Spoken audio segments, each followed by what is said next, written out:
I work with movers with hiring. I think the biggest mistake I found recently is that movers delegate far too early. Usually got the final part to say. Like they're just— It's Movified Mondays. It's Movified Mondays, where mindset meets momentum. Welcome back to Movified. I'm your host, Mark Hirschi, owner of Salmon's Moving and Storage and Ellis Moving Storage, located in beautiful Vancouver, British Columbia. And again, we already had last week the Fireside Chat with Brian Slater. We are now going deep with Winston Davis.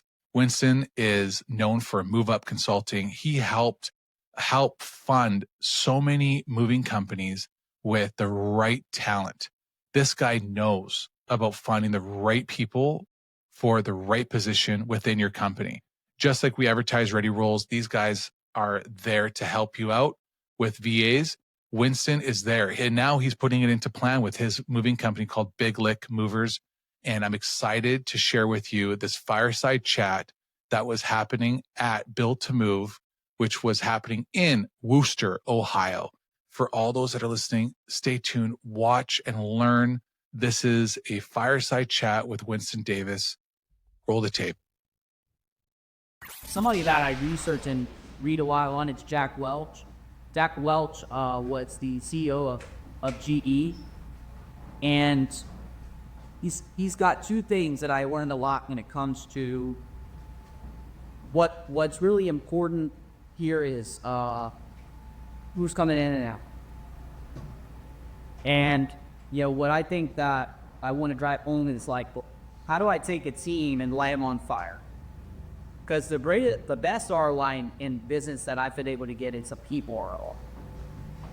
It's real hard to track, right, Mark? I mean, it's super hard to track when you know that, like, when you got that dial, it's cooking, right?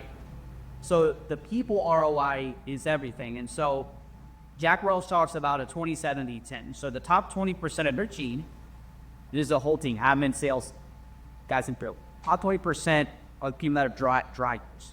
And at middle, and what they need is they need reward, they need promotion. They need you to really kind of open the lane up so that way they can produce more. The 70% are going to be the people that you coach, mentored, and manage. Coach, mentored, and manage. And then the bottom 10, what do we need to do with that? Constantly replace. Be acceptable. Okay. Another thing that Jack Welch did is he hired the first 1,000 people in his organization. Because who's coming in and out was that fight. And when I work with movers with hiring, I think the biggest mistake I found recently is that movers delegate far too early. Usually got the final part to say. Like they're just totally delegating to like an ops manager or some middle management on picking the team coming in and out.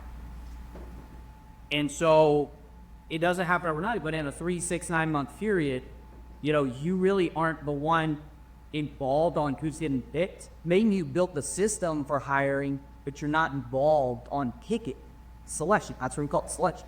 So then 3, 6, 9 months go by and you're like, whoa, shit.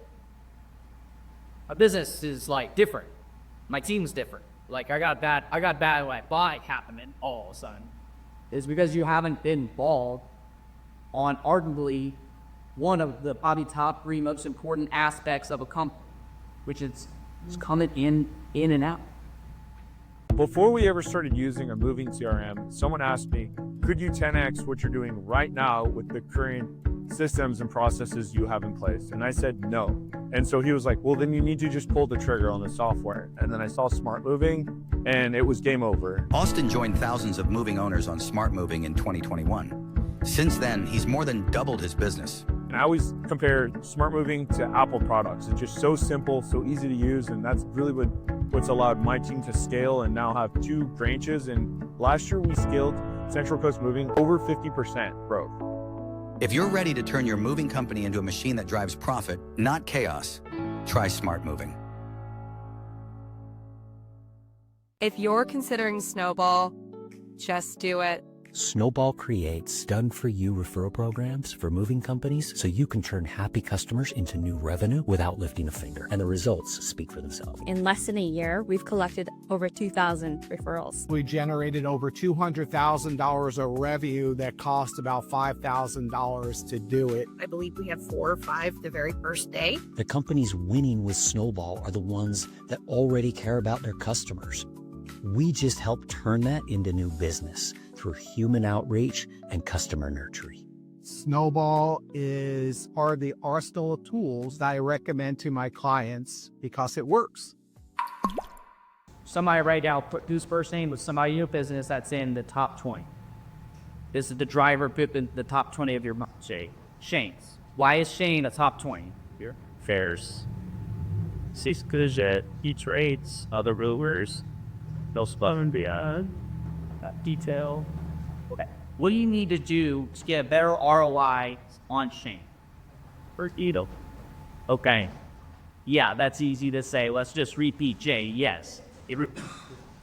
Well, what's going to be law of averages is you're always going to have, this is like the 80-20 pre-difference. We're always going to have probably this 27-10. But the overall quality of your company can mature in wealth. But what is Shane? How can you have Shane produce more and be a better ROI? Give him a vision. Give him somewhere to go. Like, show him what specs. Okay, so elevate. Okay, so we know that the top 20 we need to either reward more or we need to promote. Or that you're trying to get out of the way. Or probably, so does he have the next role? Is it been laid out for him? Yes. Okay, has he been giving like, this is the role, like job description, comp plan? Have you went into that? Yeah, he's say this, taper it no. Okay. He's not. And then have you been breadcrumbing the process of the traffic to the next role? Oh yeah. Okay. Better than not. So that's what Kyle used to do with J-Day. yeah, okay. Yeah. Now, Chris, let's come over to you guys. Who's somebody that's in your 70% of your company? These are people, this is the majority. This is somebody that we need a coach, manager, and guide. Understanding what is a big business. Yeah. Like we think like, oh, $5 million, $10 million movie company is a big business. It's really not that big of a business, you know. So like, you don't know what your people need? How's that sound? Right? If they were sitting here, yeah, would you be embarrassed? I don't know what somebody needs. Well, I would keep up with production. I feel I interact everything in the first thing, but I would keep right. That's your production, not sure. Right. Right. But if we can't identify with, if you're like really starting to elevate, okay, to what we call CEO role. Yeah. But at the size of the business, this is the point, is we're checking out way too early. And what can happen is it can rubber band back. So then when we have this upper and middle management and they fail on us or they fall through, then we don't know but anything about who needs what. Okay? So like that would be kind of, I mean, you're just not knowing stuff about people. And I'm not saying you got to know them on a super intimate level of work. Greg? You admit. Yeah. So the next I was going to do was 10, but the 70 is the hardest one. So who's in the set? You're saying temporal. 10 temporal. Okay. Why is he in the set? Because he doesn't have, he is really, really great at what he does. He doesn't skill-wise. He doesn't have the, what I call the short-term visionary mindset. So it's been the leader's responsibility to find what makes them operate optimal level. Allison being great at her job was my responsibility. When I fired myself as CEO and turned it over to her, and she's taking what she's learned from me and trickling it down to all the leadership. When I talk to you, I still know it. At the CEO level, with 1,000-foot view. At chairman of the board level, at 10,000 view. So I see the big giant picture. Even though Allison is the only person to interact with. Tim's in 70. What are we trying to do with the people that are in set? Just bring set. Trade for delegate. We're trying to get up to 20. Yeah. Just keep set. Or they need to leave. Yeah, they need to exit. Too many of us are too emotional. We all would agree on this, on the people that are in the business, and we're not willing to make choices. And that's why we get stuck. I would probably what top two yelling one hand. If I was on I say it, and I was just saying now based on feedback, Tim is borderline. And it's been a short. You're aligning like to the 20. It is a very short period in this year about identifying what it needs to become that person you think. Yeah. So then it's create, in the business, it's figuring out like, what do we need to feed our people? So that's kind of the point of the 70%. Is where a lot of us go wrong is that we're not team our team. Not everybody's motivated by the same things. And they're not motivated by the same things. You need to figure out one, what makes them tick. Like whether it's a guy that's a mover on the truck or it's moving consult or it's your GM. Do we know what's in it for them? Being like, what is it they're trying to accomplish, right? Do you know? You know what Shane trying to accomplish right now? What's the time one go? He actually wants to grow my guy with me and be at that something like.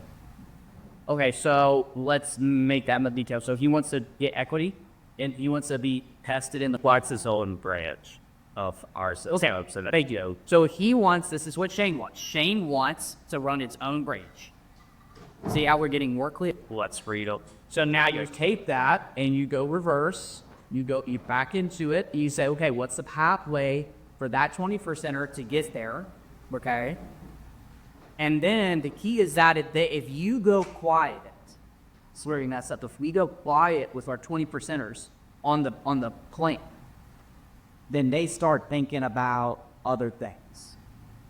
And this is where like being really good at having an umbrella vision that keeps everybody else's vision inside of yours. That's why we have to keep challenging ourselves and others.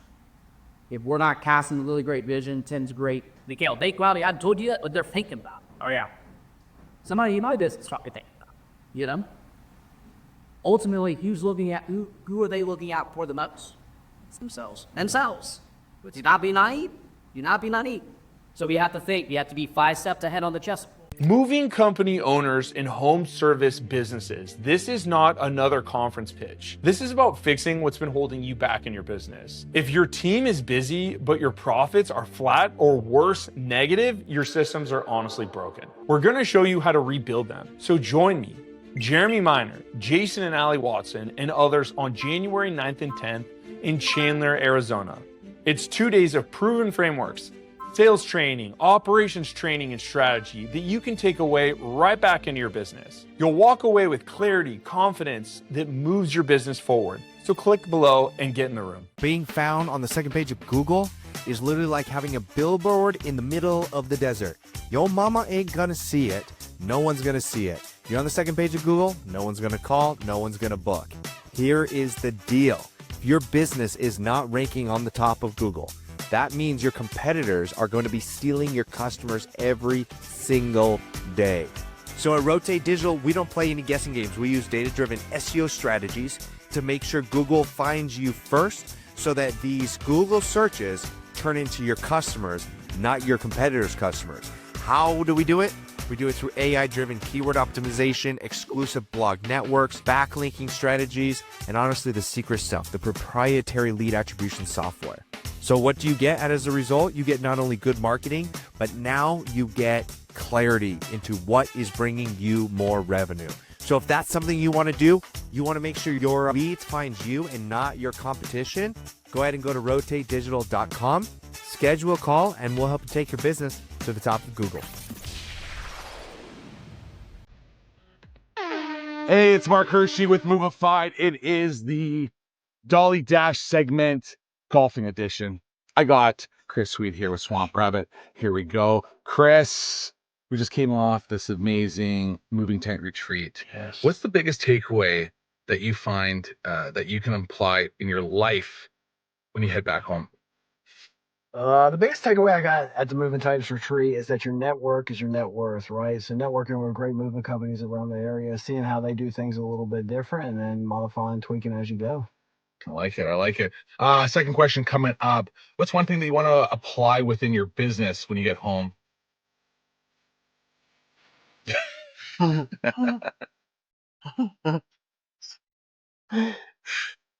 want to take golf lessons and get a little bit better at golf when I get home. That's understandable. I've been watching you play all day. Oh no, fuck. I know. All right. Here's the big question I ask everybody. You go on a lot of retreats, you go on a lot of these kind of conferences. What's the one thing that you always forget to pack that you wish you totally remembered? Mouthwash. Yeah. Toothpaste, toothbrush, always in the bag, but sometimes you forget the mouthwash and you need a little swisheroo at night before you go to bed. Going into 2026, what's the big thing that you want to apply within your business? Going into 2026, we want to open up another location, so we're looking forward to that and making sure that we implement it the right way and we do better than we did last time. And the last question that I got for you is a lot of new moving companies. They want to come to these kind of events. They are just trying to get started. They're doing $500,000, $1 million in revenue. What's one key advice that you'd like to give these guys, for the next type of event? Oh, this is a great question. I think when you come to these kind of events, it's an information overload. So like a lot of people get overloaded with how many things they want to implement. So pick one or two things and work on those when you get home. I like it. I like it. Awesome. This has been a Dolly Dash moment. Let's go. Hey, it's Mark with Movified, and I'm here to talk about Canada Home Listings. They are the only direct mailer service built specifically for household good movers in Canada. That's right, my hometown. They help moving companies reach homeowners the moment they list their home with proven mail campaigns that drive results. And for the Movified listeners, they're offering exclusive promotions you won't find anywhere else. So go check them out today. Go online, go do your thing, and go find them. Canada Home Listings right now. Go. And then keep watching the show. Reflecting on everything that you're saying is something that's just texting my. I can work there. This is what we have to when we come to these events. Is the stuff that's very hard to do at home on our own. But when we come here, the stuff I learned from Eric and Tim, Smoke people, is like it just kind of makes you realize to talk about it in the market. You got to look at your business as if it was not your business. Step out of it and say, okay, is it clear into what you do? Right. There's nothing more devastating to have to force 8 players to work with a D player. That's right. That's right. Do you want to kill culture? Keep D players around too long. That's right.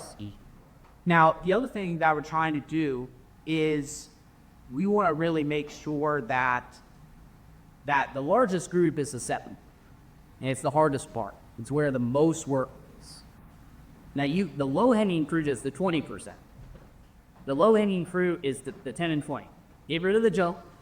Take the best people, open up a better path for them. You get the biggest boost in your business profits and better efficiencies right away. So do those first. But the 70% is the work part. And it's growing people, it's investing in them, beating them. Lana and I will go to their lunch. And it's really a time where you learn a lot. And so, we always like to ask, hey, what are your goals? What you both professionally, personally. And we learned that he's kind of tired of movie, but he would love to be more in the warehouse if you had to bust his experience. Okay. How long ago was this? What was a week ago? Okay, so somebody over there had the same situation.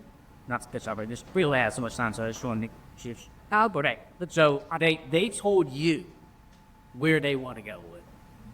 They make it clear and obvious. Okay, they gave you signs. It's the first over there. It was 3 or 4 months. And they really hadn't done it since learn. Just so you know, 3, 4, 5, 6 months, it's a long time if you've done really nothing with the information. So perfect. Okay, you want to elevate somebody into when we're moving people up in roles, is what the role's not big. Yeah. So what you have to get creative with is we got to start cross-trained. So we need to really be intentional about getting that person knowledge, be the knowledge share, and make them feel very good about our vision with them and that we're invested in them. That's what's important. And the role, if you're growing your business and you're passing vision, it's going to come. and especially Chido, they should buy in more if you invest more. But if you invest more and they stay the same, or they actually take another, now a toe is now a foot out. Oh, what's that? They're going down. They're going down. They're slowly dropping to the 10%. They're dropping to the 10%. 10%. Listen, you do your part. Now, also, if you want to make a point that people can get really quick with kicking people out of the business and stuff here. Sometimes people are incubating the business. Sometimes people are incubating and you need to love on them and meet them where they're at. But that doesn't mean it removes you from investing into it, right? But just sometimes we're really impatient as owners. And we're like, come on, you got this goal, let's go. You just got to get better at this, Fuck it. And so, but not everybody, that's why we're the owner and they're not them. Hi, I'm Mark Hirschi with Salmon's Moving and Storage. Today, I want to talk about Tighten Up training. Why? Because this is Netflix grade quality training. It's not those old videos and VHSs that you got hiding in your office somewhere. It's online, it's easy to use, they're short videos, but they get to the point. My new employees, these guys run through these training programs, there's tests at the end, and they're coming out going, oh, I'm ready to rock. So if you haven't checked out Tighten Up training yet, get a demo done, get on board. Guess what else is there? Online portals for my sales staff. Can you believe it? These guys can learn how to overcome objections and book more leads today. So what are you waiting for? Go check out Tighten Up training today.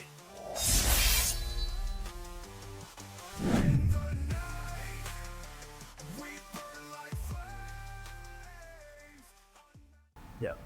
I met that with another business owner. He's an on service with fresh washing windows. And on service, I was trying to tell them, skip its steps, but really his career is that, bro, I'm just trying to pay out a credit card debt. That's it.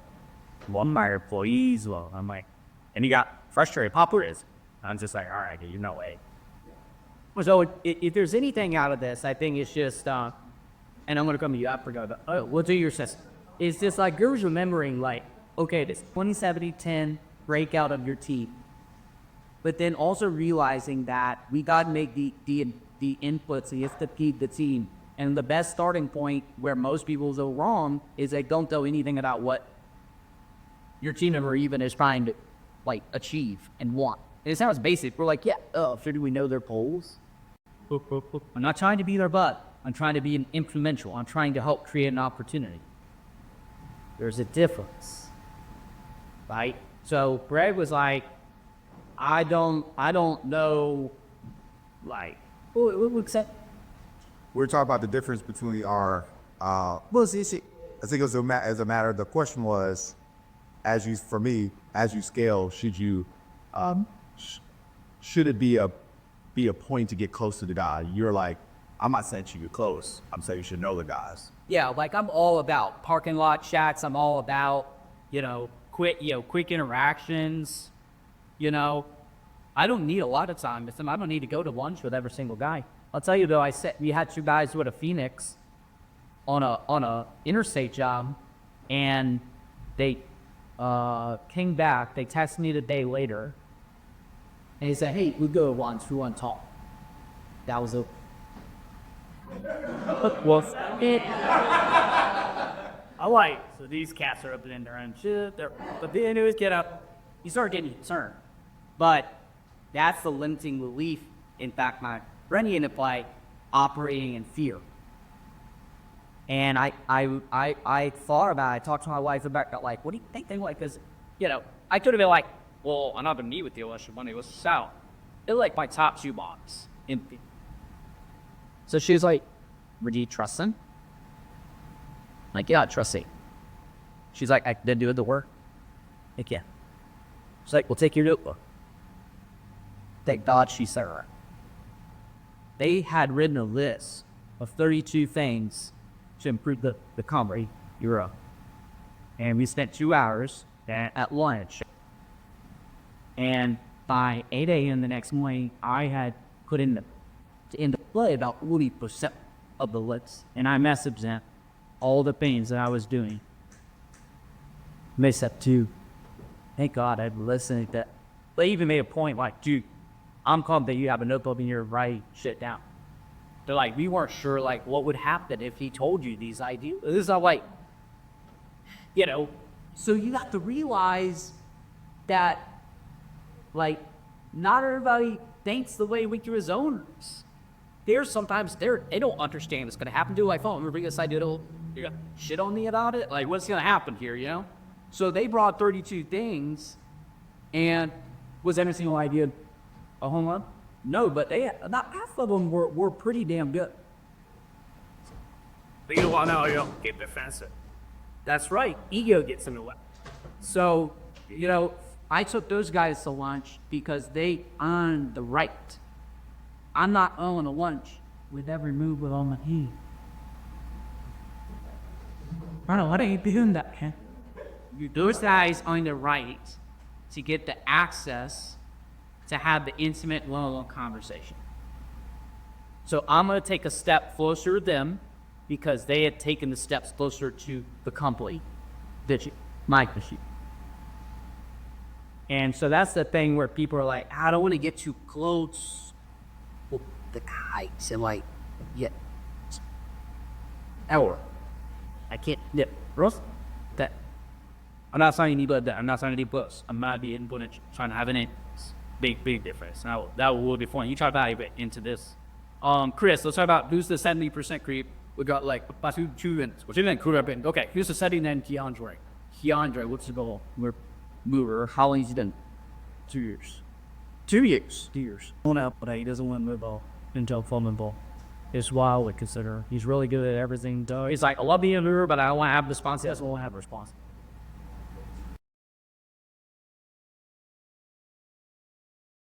Everybody's had probably that person. I feel like you need a couple of those. It's like, yeah, it's really wrong. No, you're not get into that. Yeah, okay. That's where a lot of people can go wrong. They kick people out of business. Bad move. Bad move. You know, if people want to be on the bench, as long as they're bought into the standard, we're not going to negotiate the standard. There's a compromise. You don't need to kick them out.